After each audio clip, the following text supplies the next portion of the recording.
the simple permanent tissue that consists of the three types of the further tissue, that is the parenchyma, collenchyma, and sclerenchyma. So after this parenchyma, we have the second type of the simple permanent tissue. Yesterday we studied the first one, that is parenchyma. I told you that for all the types of these tissues, we have to study their structure as well as function along with the location. Okay, so we have to just take all of these. So the simple permanent tissue in the plants that are of three types. The first one as parenchyma, second is collenchyma, second is collenchyma, CO, collenchyma, CHO नहीं होता, collenchyma, CO, collenchyma. Okay, so this is collenchyma is a second type of the simple permanent tissue, and this collenchyma that has the thickened walls. Okay, as we have studied for parenchyma, they had thin cell walls, but here they do not have the thin cell walls, they have thick cell walls. The shape of them, सबसे पहले अगर हम इसकी structure की बात करते हैं, तो जो shape है इनमें prominently the shape which is found in the collenchyma, that can be rounded or hexagonal. Okay, collenchymatous cells में अगर कोई शेप हमें या ज्यादातर नजर आई है, तो that is round and hexagonal shapes. Okay, that may be rounded, that may be hexagonal. Secondly, they also show along with the shape, they also show thickening of the cell walls. तो जो इनकी thickening होती है, ये जरूरी नहीं है कि सारी सारी सेल वॉल थिकेंड हो जाए. ठीक है, it's not compulsory, it's not necessary that सारी की सारी जो इसमें सेल वॉल है वो थिकेंड हो जाए. This may be like, if this is a cell, like I'm drawing the structure, I told you that it can be rounded, it can be hexagonal. Okay, so being rounded, if these are the cells, let's say these are the cells of the collenchymatous layer, now the thickening of the cell wall can be as entire thickening, it can be entire means total pura all around, or it can also be only at the corners पे, margins पे, यानी corners पे सिर्फ ये वाले corners, corners क्या है, intercellular spaces. ठीक है, तो सिर्फ ये इंटरसेलर स्पेसेस में भी अवेलेबल हो सकती हैं. तो that is the case of the thickening that is in the cell walls of the cells belonging to the collenchyma. So how it happens, अगर ये इसमें entire margin पे हो रही है, तो अगर ये entire margin पे हो रही है thickening, तो like this way it is going to be thickened, है ना. entire margin इसका पूरा thickened हो रहा है, तो सेल ऐसा पूरा थिक हो जाएगा. अगर ये भी सेल ऐसा पूरा थिक हो जाता है, तो you can see that the intercellular spaces are also being filled, है ना. इंटरसेलुलर स्पेसेस भी देखो खत्म होती जा रही हैं क्योंकि उसमें थिकनिंग हो गई. सो यहाँ पे intercellular spaces are never present. ठीक है, they are never present. So if the thickening is either way, या तो वो thickening of the entire margin हो जाएगी जैसे ये मैंने बनाया, या वो सिर्फ उसके कॉर्नर्स में यानी इस इंटरसेलुलर स्पेसेस में फिलिंग हो जाती है. ठीक है, थिकनिंग होने के लिए, तो यहाँ पे intercellular spaces will never be present. So that is the case of the this collenchyma. Okay, but whenever you are making the diagram, you follow one thing, either you fill it in the corners, that is in the intercellular spaces जो हमारी जगह बनी हुई है वहां पे, या इसको पूरा margins को इस तरह से thick करके बनाएंगे, leaving no intercellular space in between, बीच में intercellular space ना छूटे. ठीक है, तो सारे cells हमारे thickened, right. Now the inner of the cell, because again it belongs to the plant cell, the plant cell is the region of this tissue, so again it will be having the sap vacuole and nucleus and cytoplasm in all. So this is the nucleus, cytoplasm as well as the sap vacuole as it is found in the case of plant cell. So this is the type of the tissue of collenchyma. So what here you are to label? Again the same way. This is the sap vacuole, cytoplasm, nucleus. This is thick cell wall. ठीक है? Thick cell wall because of the thickening on the entire margin or corners. यहाँ पे पूरा लिख लो, entire margin or the corners. Also the intercellular spaces they are absent, so no intercellular space. Side पे लिख दो क्योंकि बीच में है ही नहीं है, तो लेबल क्या करेंगे, पर ये फीचर जरूर हमने मेंशन करना है, that is there is no intercellular space. Okay, so that is in the case of the collenchyma's structure, right? Clear? So then is coming to the structure के बाद there is a function. Function, as the layer of the cell they are more thickened, so they are going to provide more of the mechanical support. So what is the function now after structure? What is the function? They are more known to provide the mechanical support. Now where are they found? NCRTs आपने जरूर पढ़नी है, because in NCRT maybe there are some other extra words for function or for structure which has been noted here in the NCRT, but maybe we are not discussing them. When you are going to read it all, you will be getting the knowledge of. Okay, and in your exams you can get anything from your NCRT. Okay, then is they provide the mechanical support, right? And these collenchyma because main इनका feature यही है कि उनको mechanical support provide करने के लिए है ये, क्योंकि ये थिक एंड सेल्स है, जितने ज्यादा थिक होते जाएंगी चीज उतना ज्यादा वो सपोर्टिव होती जाएगी, है ना, उतनी ज्यादा वो स्ट्रॉन्ग, खुद स्ट्रॉन्ग होगी तो बाकियों को भी स्ट्रॉन्गनेस स्ट्रेंथ जो है वो प्रोवाइड करती जाएगी. Now where is it located? If externally viewed, अगर हम इसको बाहर से देखें तो जो लीफ होता है, जैसे ये लीफ है, ये अटैच्ड है लीफ, है ना, एक मेन स्टेम के साथ, तो लीव्स जो हैं वो अपनी एक प्रोमिनेंट शेप पे रहते हैं. ये लीव्स टूटते नहीं है, इतनी ज्यादा तेज हवा आती है फिर भी ये टूटते नहीं है. ऐसा क्यों? क्योंकि यहाँ इनके बेस पे यानी कि स्टेम और लीफ के साथ बेस पे यहाँ पे स्पेशली अरेंज्ड ये कॉलेनकाइमेटस टिश्यू जो है ये प्रेजेंट रहते हैं ताकि ये टूटे ना, और इनको ये फ्लेक्सिबिलिटी प्रोवाइड करता है. अगर कोई लीफ ऐसे स्टेम को अटैच्ड है, जैसे ये स्टेम है, let's say this marker is a stem and my hand is a leaf, so they can just be flexible and they can move along their base. ठीक है, इनको कुछ होता नहीं है, they are not to provide this, you can say they are not to break.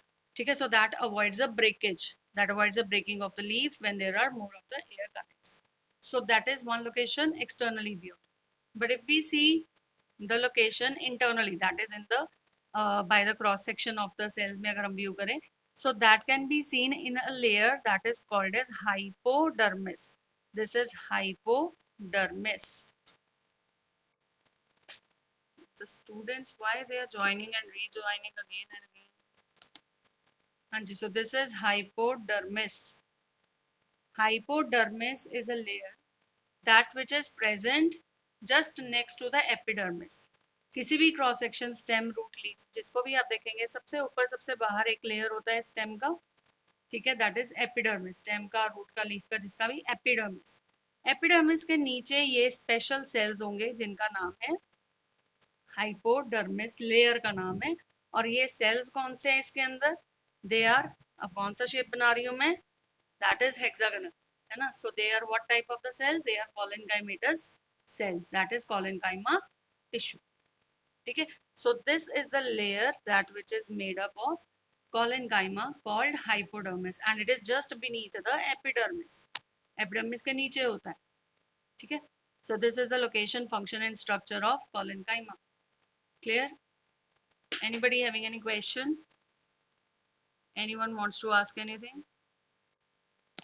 So the next is, after this collenchyma we have the third type of the simple permanent tissue, and that is sclerenchyma. Okay, so this is sclerenchyma, further third type of the simple permanent tissue. Here also we talked about कि simple कौन सा होता है, जिसमें सारे cells उस tissue के same होते हैं, है ना. अभी हमने सेम ही किया ना, हमने ये तो नहीं बोला कि एक की शक्ल ऐसी है तो दूसरे की शक्ल ऐसी, तीसरे की ऐसी. ठीक है, तो उनका शेप एंड स्ट्रक्चर सेम होता है. That is why we are categorising these as simple permanent tissues, right. So coming to the last, that is a sclerenchyma. Sclerenchyma, again the structure of this, these are usually of the rounded and hexagonal type of the cells, again sclerenchyma, but here the hexagonal cells are elongated. अभी मैंने यहाँ पे side पे एक view बनाया था आपके diagram में, तो यहाँ मैंने हेक्सागोनल स्मॉल बनाए थे, like as appropriate as in the form of the honeycomb like structure, है ना. So these here, they are more elongated than their width. They are more elongated, less wide but more elongated. That is the special structure of the sclerenchyma cells. Okay, the cells of the sclerenchyma tissue. So what is the shape? That may be rounded or hexagonal, as told earlier. They may be rounded or hexagonal, but if hexagonal, they are elongated as well. Hexagonal and elongated. Okay, being rounded, these form the small stone type of the cells. We call them as stone cells. ठीक है, छोटे हैं, tough हैं, hard हैं, बहुत ज्यादा thick and cell wall होता है, इसलिए जो राउंडेड छोटे स्ट्रक्चर्स होते हैं तो उनको हम लोग स्टोन सेल्स भी बोल सकते हैं. स्क्लेरिड्स भी बोलते हैं इनको. They are called as a sclerids. They are termed as stone cells or they are termed as sclerids. Okay. The hexagonal ones, they are the one that which are hexagonal or the elongated ones. They are termed as fibers. इनको fibers बोलते हैं. ठीक है, तो दो तरह के sclerenchyma permanent tissues होते हैं, sclerids और fibers. Sclerids are the small, rounded, tough structured stone type of the cells, stone cells called as sclerids, whereas fibers are the long, hexagonal, elongated, tough structures. Tough हैं ये, sclerenchyma दोनों tough हैं. They are called as fibers. Okay. Here in this case, जो toughness आ रही है, that is because of the much thickened cell walls. So highly thickened cell walls are present.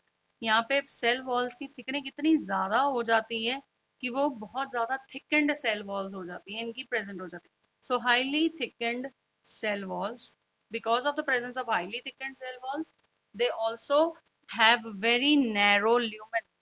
What do you understand by the narrow lumen? अगर हम इनका structure बनाएं, these are also above all, these are the dead tissues. This tissue is a dead tissue. The other two you have studied, they were living.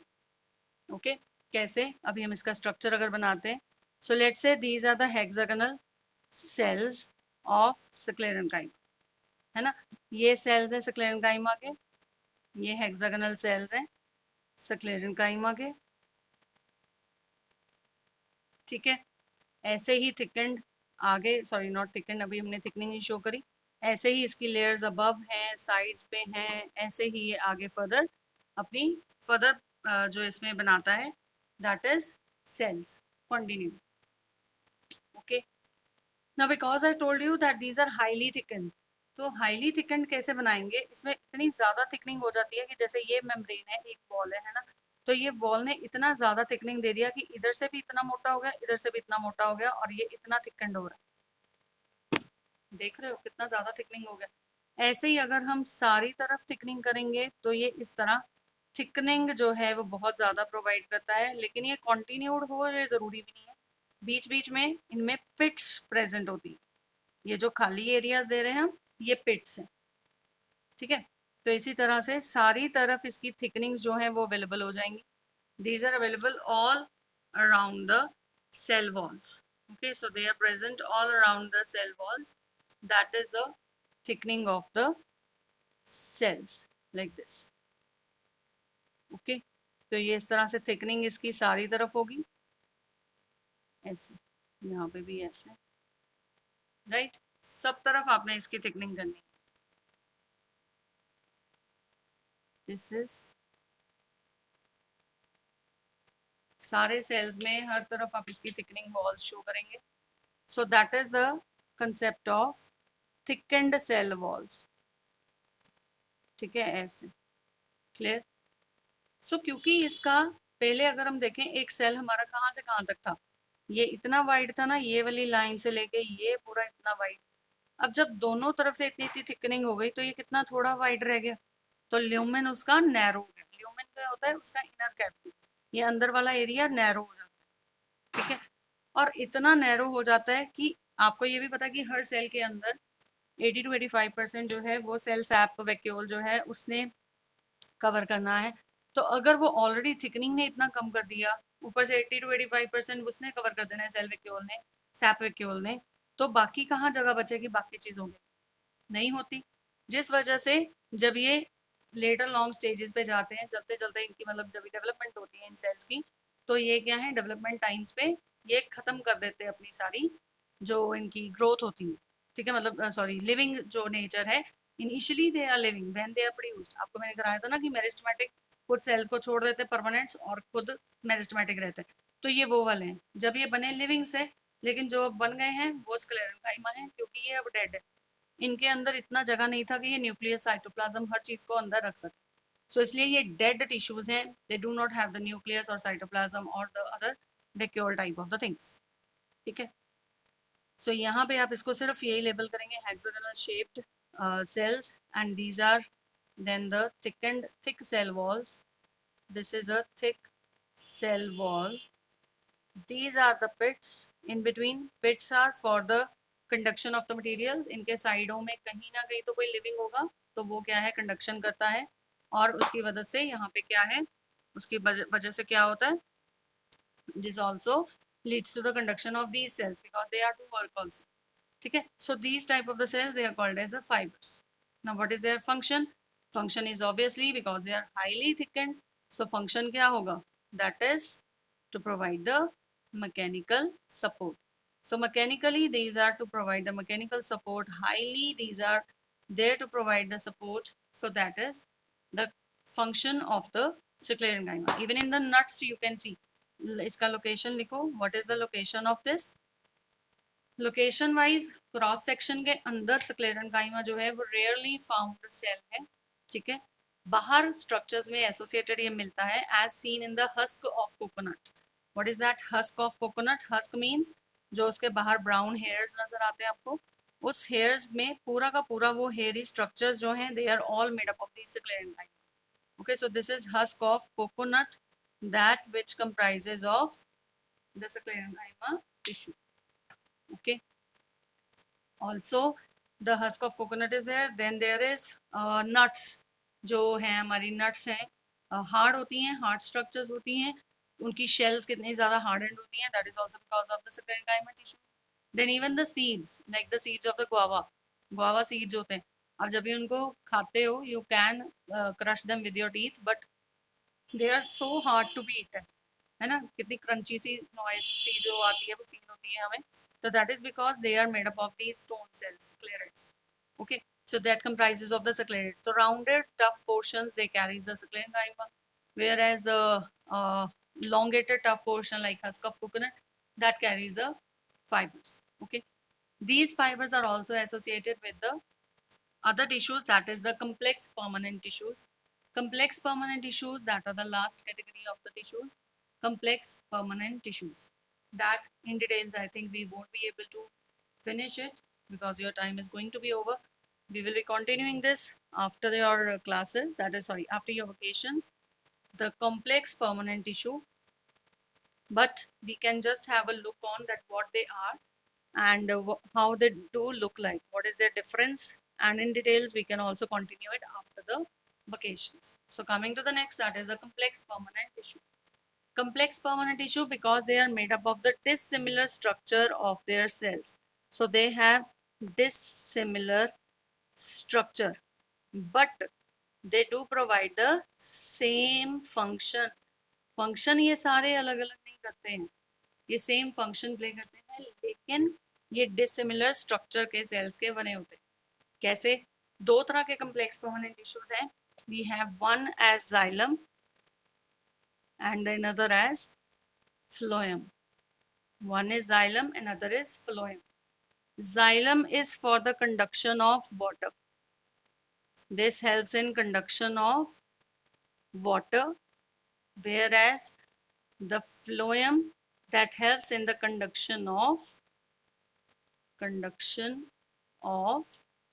food components. Food. Okay. Xylem and phloem they have 4 further components. दोनों के चार चार components हैं, लेकिन वो चारों के चार components different है, ठीक है, ये सेम नहीं है, दो दो तो सेम है पैरेन्काइमा और स्क्लेरेन्काइमा वाले, लेकिन दो दो अलग हैं, जो मेजर components है वो अलग है। कौन कौन से हैं? These have xylem vessels, ये X डॉट डाला है मैंने, क्रॉस नहीं डाला, ठीक है। This is xylem vessels, then they have xylem Tracheids. Now what are these? We will be studying in the details in structure. Thirdly, they have xylem parenchyma, जो भी आपने पढ़ा. And fourthly, they have xylem fibers और sclerenchyma. 4 components. लेकिन जो हमारे phloem है उसमें present होते हैं 4 components. That is, first of all, there is a major component, that is the sieve tubes. Then there is companion cells. Thirdly, there are phloem parenchyma, which is same simple permanent tissue जो आपने पढ़ा. Because of phloem से associated है तो phloem parenchyma बोल देंगे. अगर xylem से associated है तो xylem parenchyma. ठीक है, पर इनके ये 4 components हैं. अब यहाँ पे अगर आप देखें 4 components जो इधर present हैं, इनमें से there is parenchyma which is living. Parenchyma is living. Okay, and this tracheids is dead, vessel is dead, fiber is dead. Only parenchyma is living. Whereas here in this case, parenchyma is living, companion cell is living, sieve tubes initially were living, but later on in their growth, you can say they become dead. Okay, so we can write that in these 4 components, next point, that is in the 4 components, there is only one living type of the cells, only one living tissue कह सकते हैं, है ना. Type of cells means only one living tissue, rest all are dead. Here there are 3 living tissues. आप इसको sieve tubes को दोनों तरफ कंसिडर कर सकते हो, ठीक है, लिविंग में भी और डेड में भी. सो दीज आर 2 हो जाएंगे दोनों, नहीं तो ये 3 हैं. 3 living tissues found in the phloem. 3 living tissue, only one living tissue in the xylem, right? This xylem that helps in conduction of water. Water conduction always moves from the root to the plant portion. That is only in one direction. So in the xylem, there is always a single direction flow, unidirectional flow. Unidirectional का मतलब एक ही direction, upward direction. पर यहाँ क्योंकि पत्ते बीच बीच में लगे होते हैं, कहीं पे भी लगे होते हैं, तो क्या करते हैं, वो नीचे भी खाना भेजेंगे, ऊपर भी, तो यानी दोनों तरफ जाएंगे. सो यहाँ पे we can write they have bi directional flow. Okay, so these are a few points of differences. Still the structures which are left, that will be described in details, that is after your vacations. Now you can go for your